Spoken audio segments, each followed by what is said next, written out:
think? How'd you do? Man, just being consistent really. You know, I talked to Coach Stoops, Coach White this week.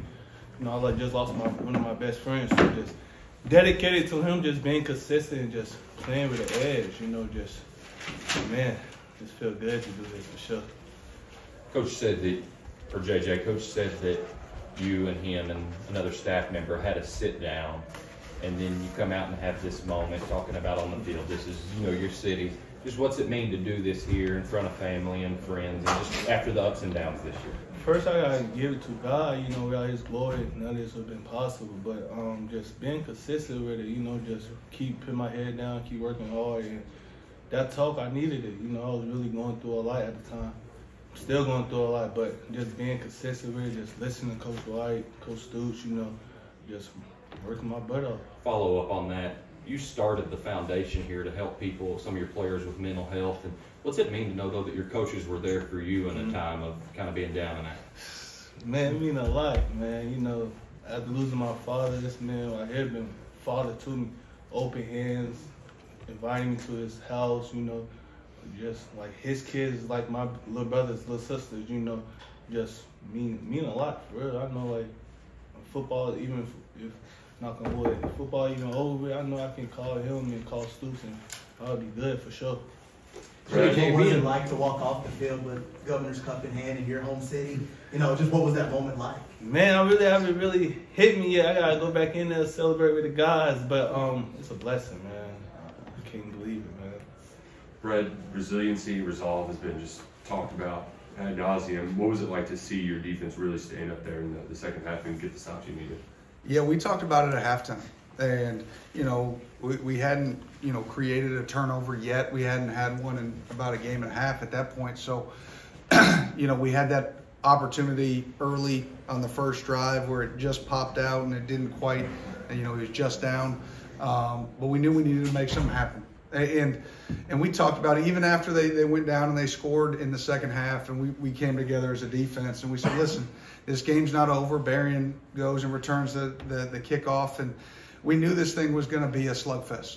And, you know, again, we talk about resilience and perseverance, and, you know, he's the model of it. Like, everything you go through in life, everything you go through in a football season, I mean, I was trying to hold back tears in the hallway after the game, just because you pour so much into this as a player, as a coach, you know, as a family in that locker room. People in that, if you're not in that locker room, you don't know.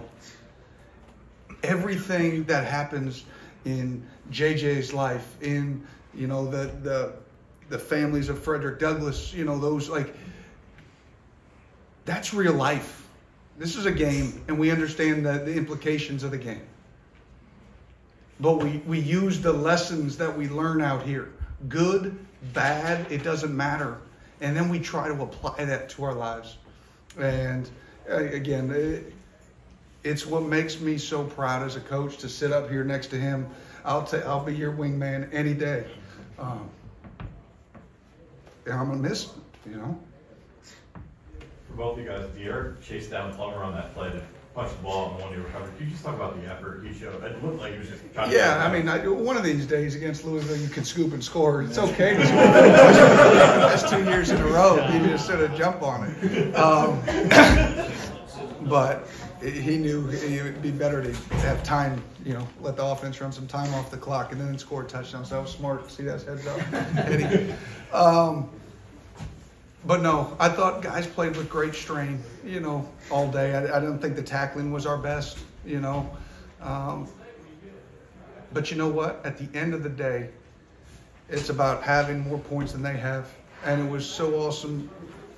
We've been looking for complimentary football all year.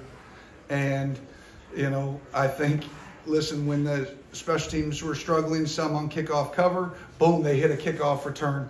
You know, the offense may have struggled early. Boom, they freaking light it up late and they pick us up. We are struggling early. We kind of settle it down, and then we're struggling a little bit again. Boom, a couple of turnovers to help create some short fields, which we just haven't been doing lately, which was good. And I think, hey, listen, at the end of the day, you know, it was fun for the guys to end it on the field, you know, because, you know, what you didn't want to have to do is after letting up some of those touchdowns, even in a win, you want to have that redemption moment. And just so proud of the guys. They fought all the way down the field to get the pick, and awesome. It's a great feeling as a coach.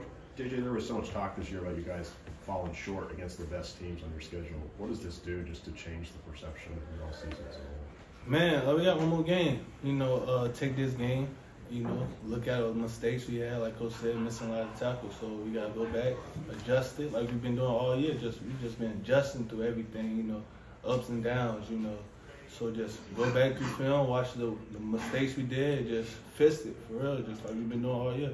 JJ, you had a bunch of big plays against Florida and now a bunch of big plays against Louisville. Is there something about playing these teams that you get up to the big games? Man, I don't know, man.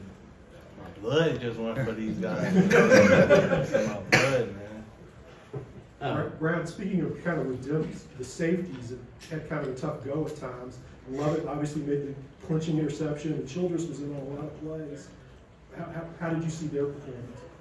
Yeah, we'll have to go back and look at the tape. I thought, I thought they made some really good plays. Obviously, the one to seal it's big.